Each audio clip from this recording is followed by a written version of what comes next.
ഈ രാത്രിയാകും എനിക്കേറ്റവും ദുഃഖഭരിതമായ വരികൾ എഴുതുവാൻ എന്ന് എഴുതിയിട്ടുള്ളത് ലോകപ്രശസ്തനായിട്ടുള്ള നോബൽ സമ്മാന പുരസ്കാര ജേതാവായ പാബ്ലോ നെരൂദയാണ്.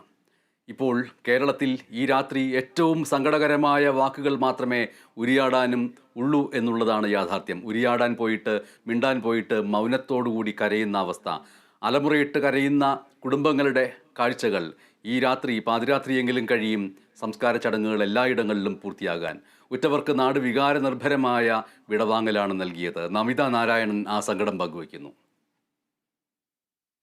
മനീഷ്, 8 പേരുടെ സംസ്കാരമാണ് നിലവിൽ പൂർത്തിയായിരിക്കുന്നത്. തിരുവനന്തപുരം സ്വദേശി അരുൺ ബാബുവിൻ്റെ സംസ്കാരം അല്പസമയം മുൻപാണ് പൂർത്തിയായത്. 5 മണിയോടെ തന്നെ മൃതദേഹം വീട്ടിലെത്തിയിട്ടുണ്ടായിരുന്നു. മന്ത്രി GR അനിൽ റീത്ത് സമർപ്പിച്ചു. സംസ്കാരം നെടുമങ്ങാട് വലിയ മലയിലായിരുന്നു. വീട് നിർമ്മിക്കാനായി അവിടെയായിരുന്നു അരുൺ സ്ഥലം വാങ്ങിയിട്ടുണ്ടായിരുന്നത്. അവിടെയാണ് അദ്ദേഹത്തിൻ്റെ മൃതദേഹം സംസ്കരിച്ചിരിക്കുന്നത്. പത്തനംതിട്ട സ്വദേശി PV മുരളീധരൻ്റെ സംസ്കാരവും പൂർത്തിയായി. പ്രവാസം അവസാനിപ്പിച്ച് നാട്ടിലേക്ക് മടങ്ങിയെത്തിയ ശേഷം വീണ്ടും ഒരു തവണ കൂടി പോകാമെന്നൊരു തീരുമാനത്തിൽ മുരളീധരൻ പോവുകയായിരുന്നു. എന്നാൽ അതൊരു വലിയ ദുരന്തത്തിനാണ് വഴിമാറിയത്. കൊല്ലം സ്വദേശി സുമേഷിൻ്റെ സംസ്കാരവും പൂർത്തിയായിട്ടുണ്ട്. 4 മണിയോടെ തന്നെ ഏകദേശം മൃതദേഹം വീട്ടിലെത്തിയിട്ടുണ്ടായിരുന്നു. 1 മണിക്കൂർ പൊതുദർശനത്തിന് മൃതദേഹം വെച്ച ശേഷം വീട്ടുവളപ്പിലൊരുക്കിയ ചിതയിലാണ് സംസ്കാരം നടന്നത്. കുടുംബത്തിൻ്റെ ഏക ആശ്രയമായിരുന്നു സുമേഷ്. 15 വർഷമായി അദ്ദേഹം ഒരു പ്രവാസിയായിരുന്നു. അതുപോലെ തന്നെ ഇനി പൂർത്തിയാകാനുള്ളത് തിരുവനന്തപുരത്തെ ശ്രീജേഷ് തങ്കപ്പൻ്റെ സംസ്കാരമാണ്.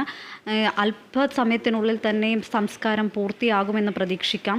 വർക്കലയിലെ സഹോദരി ഭർത്താവിൻ്റെ വീട്ടിലാണ് ശ്രീജേഷിൻ്റെ പൊതുദർശനം ഉണ്ടായിരുന്നത്. സംസ്കാരം തറവാട്ട് വീട്ടിൽ നടക്കും. ആദ്യം ദുബായിലായിരുന്നു ശ്രീജേഷ് ആദ്യം ഉണ്ടായിരുന്നത്. ഇപ്പോൾ ഒരാഴ്ച മാത്രമേ ആയിട്ടുള്ളൂ ശ്രീജേഷ് കുവൈറ്റിലെത്തിയിട്ടുള്ളത്. തൃശൂർ ചാവക്കാട് സ്വദേശി ബിനോയ് തോമസിൻ്റെ മൃതദേഹമാണ് ആദ്യം സംസ്കരിച്ചത്. കുവൈത്ത് ദുരന്തത്തിൽ മരിച്ച ബിനോയിയുടെ സംസ്കാരം കുന്നംകുളം ബെറിയൽ സെമിത്തേരിയിലായിരുന്നു നടന്നത്. കൊല്ലം സ്വദേശി ഷമീറിൻ്റെ സംസ്കാരവും അല്പസമയത്തിന് മുൻപാണ് പൂർത്തിയായത്. താമരക്കുളം കല്ലൂർ ജുമാ മസ്ജിദ് ഖബറിസ്ഥാനിൽ ആയിരങ്ങൾ അന്ത്യാഞ്ജലി അർപ്പിച്ചാണ് ഷമീറിനെ അന്ത്യയാത്രയാക്കിയത്. മലപ്പുറം തിരൂർ സ്വദേശി PB ന്യൂഹിൻ്റെ ഖബറടക്കവും പൂർത്തിയായിട്ടുണ്ട്. കൂട്ടായി ജുമാ മസ്ജിദിലായിരുന്നു സംസ്കാരം നടന്നത്. അതുപോലെ തന്നെ മറ്റൊരു മലപ്പുറം സ്വദേശിയായ ബാഹുലേൻ്റെ സംസ്കാരവും പൂർത്തിയായി. ഷൊർണൂർ ശാന്തി തീരത്താണ് സംസ്കാരം നടന്നിട്ടുള്ളത്. ഇനി കാസർഗോഡ്, കണ്ണൂർ സ്വദേശികളുടെ മൃതദേഹമാണ് സംസ്കരിക്കാനുള്ളത്. തിരുവനന്തപുരം സ്വദേശിയായ ശ്രീജേഷിൻ്റെയും കാസർഗോഡ് സ്വദേശികളായ രഞ്ജിത്തിൻ്റെയും കേളു പൊന്മലേരിയുടെയും സംസ്കാരം ഇനി നടക്കാനിരിക്കുന്നുണ്ട്. അതുപോലെ തന്നെ കണ്ണൂർ സ്വദേശികളുടെ സംസ്കാരവും ഇനി നടക്കാൻ അല്പസമയത്തിനുള്ളിൽ തന്നെ ഇവയും നടക്കുമെന്നാണ് പ്രതീക്ഷിക്കുന്നത്. ചങ്ങനാശ്ശേരി സ്വദേശി ശ്രീഹരി പ്രദീപിൻ്റെ മൃതദേഹമൊക്കെ മോർച്ചറിയിലേക്ക് മാറ്റിയിട്ടുണ്ട്. അതുപോലെ കോട്ടയം സ്വദേശി സ്റ്റെഫിൻ്റെ മൃതദേഹം മാങ്ങാനം മന്ദിരം ആശുപത്രിയിലെ മോർച്ചറിയിലേക്ക് മാറ്റിയിട്ടുണ്ട്.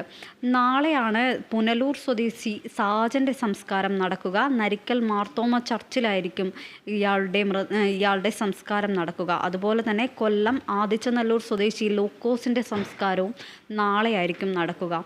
അതുപോലെ അമേരിക്കൻ പ്രവാസി സംഘടനയായ ഫൊക്കാന മരിച്ചവരുടെ കുടുംബത്തിന് 2 ലക്ഷം രൂപയുടെ ധനസഹായം പ്രഖ്യാപിച്ചിട്ടുണ്ട്. ഈ മരിച്ചവരല്ലാതെ കുവൈത്തിൽ ഇപ്പോൾ പരിക്കേറ്റ് ചികിത്സയിൽ കഴിയുന്നവരെ കാണാനായി ബന്ധുക്കൾക്ക് KMCCയും സഹായം ഒരുക്കിയിട്ടുണ്ട്.